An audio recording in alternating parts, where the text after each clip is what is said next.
할렐루야. 오늘 제 모습이 좀 낯설죠? 이제 저도 나이가 환갑이 되고 그래서 이제 염색 안 하고 그냥 하얗게 하고 다닐까 생각 중입니다. 좀 어색하셔도 자꾸 보시면 익숙해지실 것입니다. 오늘 설교 제목도 좀 낯섭니다. 눈물밥. 눈칫밥은 들어봤어도 눈물밥 이런 말 처음 들어보셨죠? 그런데 여러분들이 지금까지 사시면서 누구나 다 눈물밥 한 번쯤은 드셔보셨을 것입니다. 아주 어린아이들도 자기 뜻대로 되지 않고 또 부모님한테 야단을 맞았다든가 그럴 때 눈물을 뚝뚝 흘리면서 막 밥을 꾸역꾸역 먹는 그런 모습들 여러분들 다 한 번쯤은 보셨을 것입니다. 오늘 시편 중에서 시편은 전체 5권으로 되어 있는데 73편부터 시작해서 아삽의 시, 고라 자손의 시가 모여있는 시편 제3권, 그 시편 제3권에 해당되는 시편 80편 오늘 이 말씀은 제목이 아삽의 시라고 되어 있습니다. 아삽은 사람 이름이고 성경에 아삽이라는 이름이 몇 명 나옵니다마는 시편에 나오는 아삽의 시라는 여기에 나오는 아삽은 다윗 왕 시절에 하나님을 찬양하는 레위 지파, 쉽게 얘기해서 오늘날로 얘기하면 찬양단쯤 될 것입니다. 그 찬양을 하나님 앞에 봉사하는 핵심적인 인물이 3명이 있었습니다. 3명의 악장들이 있었는데 아삽, 여두둔, 헤만, 이 3사람이 성경에 자주 등장합니다. 그 중에 한 사람이었던 아삽이 하나님 앞에 드린 시라고 제목이 붙어 있죠. 근데 단순히 아삽 한 사람이 지어 드린 시 이렇게 이해하기보다는 당시에 하나님을 찬양하던 온 이스라엘 백성들이 하나님께 찬양하던 찬양시들이었다 생각하면 좋겠습니다. 그러니까 오늘날로 얘기하면 꼭 찬송가에 해당된다 이렇게 보시면 좋을 것 같습니다. 그래서 이 찬양시들은 후렴 부분같이 계속해서 반복되어지는 구절들이 있어요. 오늘 시편 80편에도 보면 3절 주의 얼굴빛을 비추사 우리가 구원을 얻게 하소서, 이 부분이 후렴에 해당되는 부분이에요. 그래서 몇 절 말씀이 다루어지고 반복해서 이런 말이 계속 나옵니다. 그 뒤에도 보면 7절에도 보면 만군의 여호와여 우리를 회복하여 주시고 우리 주의 얼굴의 광채를 비추사 우리가 구원 얻게 하소서. 이 시의 고백, 찬양의 시의 고백의 가장 중심은 하나님 우리를 좀 구원해 주세요, 이런 신앙의 고백이 담겨져 있는 찬양시인데 그 내용이 어쩜 오늘 우리들의 삶의 자리에 꼭 고백되어져야 되는 시대적인 상황을 담고 있다, 이런 생각을 가져봅니다. 오늘 아삽의 시에 보면 5절에 주께서 그들에게 눈물의 양식을 먹이시며 많은 눈물을 마시게 하셨나이다.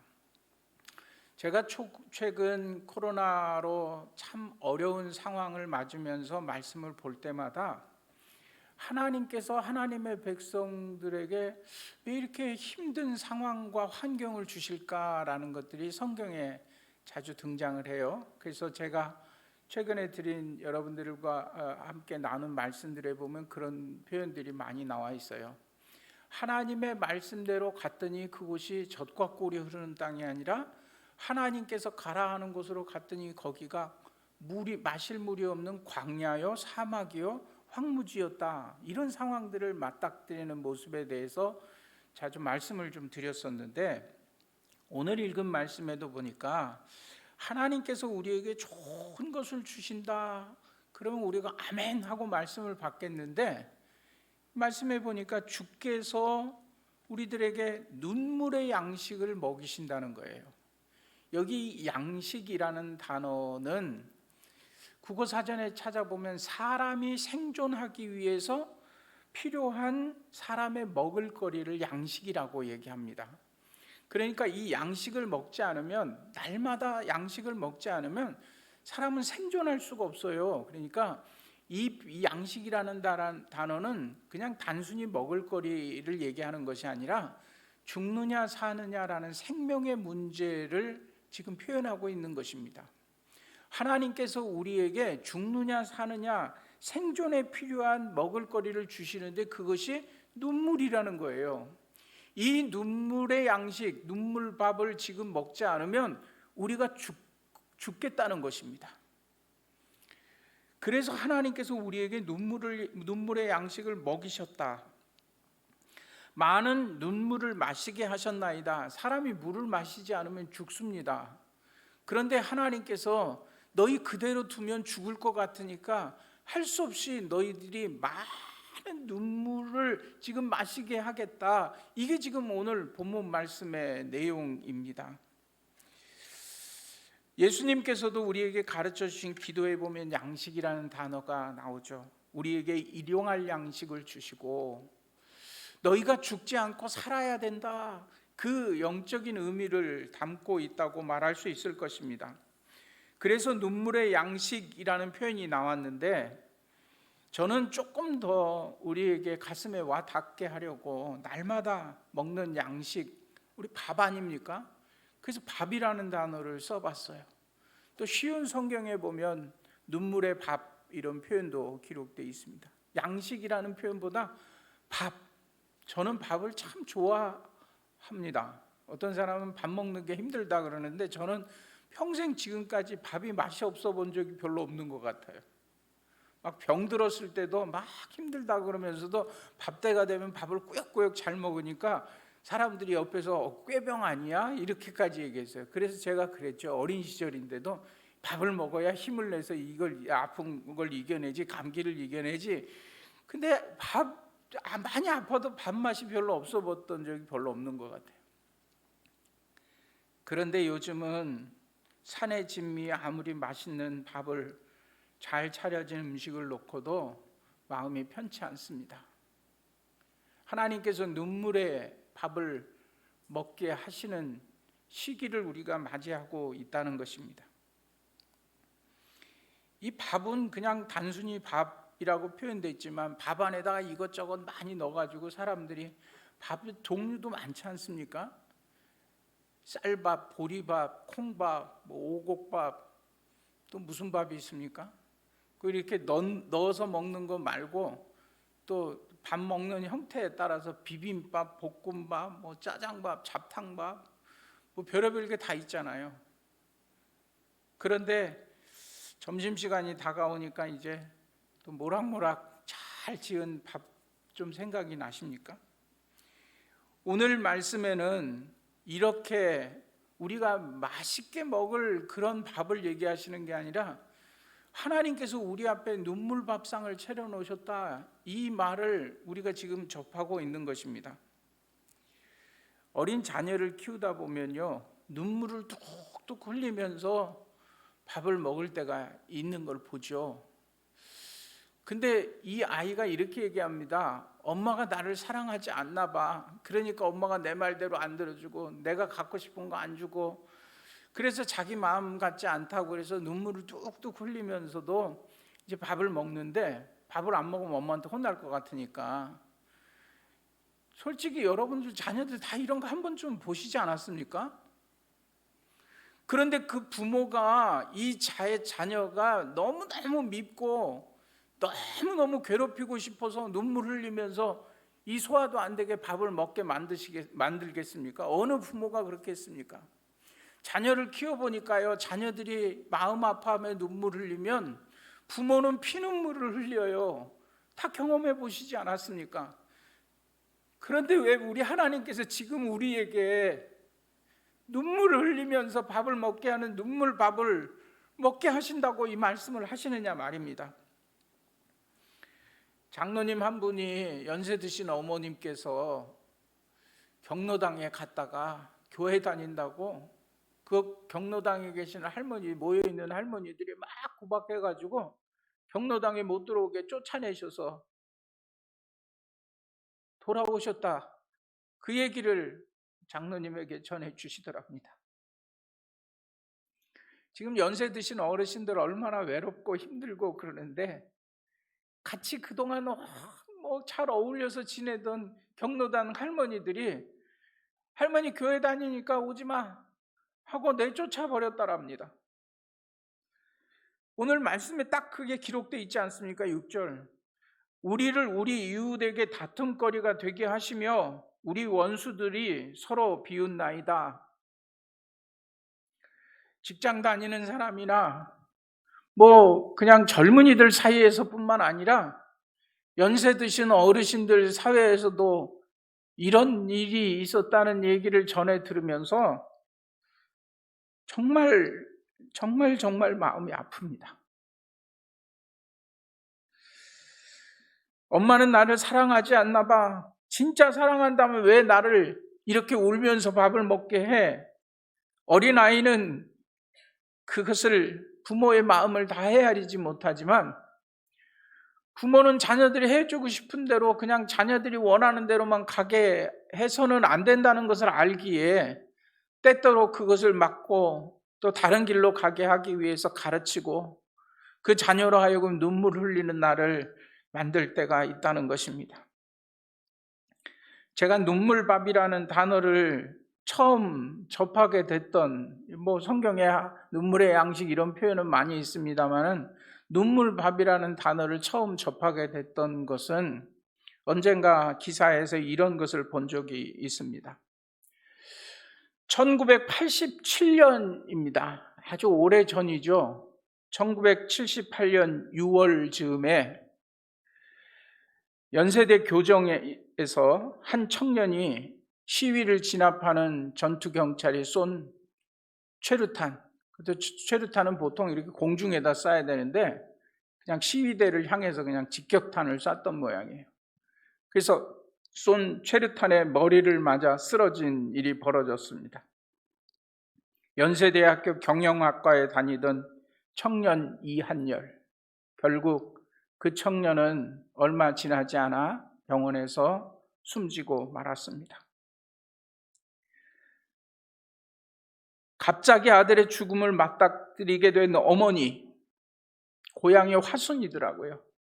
그 이한열이 어린 시절에 화순에서 광주로 유학하기 전까지 뛰어놀던 그곳에서 계시는 어머니가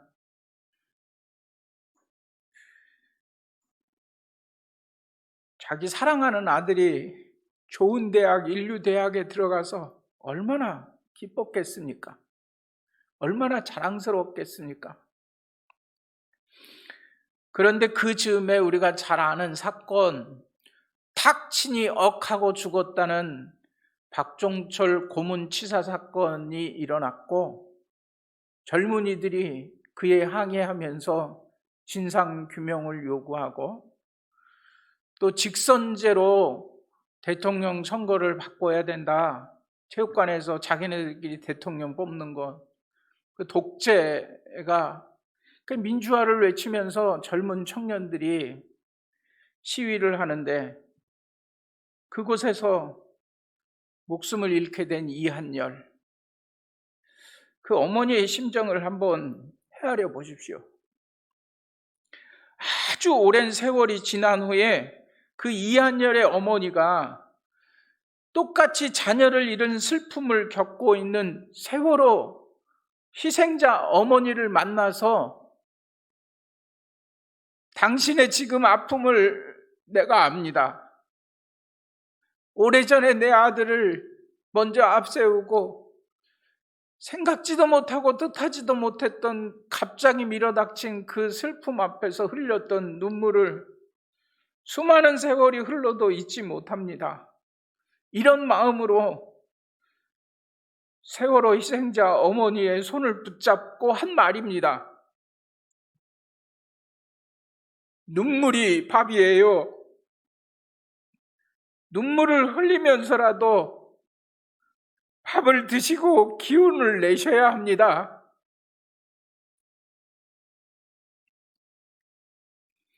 그 슬픔 앞에서 어떻게 밥이 넘어갑니까? 차디찬 바다에서 생을 마친 자녀를 생각하는 어머니가 어떤 잘 차려진 밥상이든 받을 수 있겠습니까?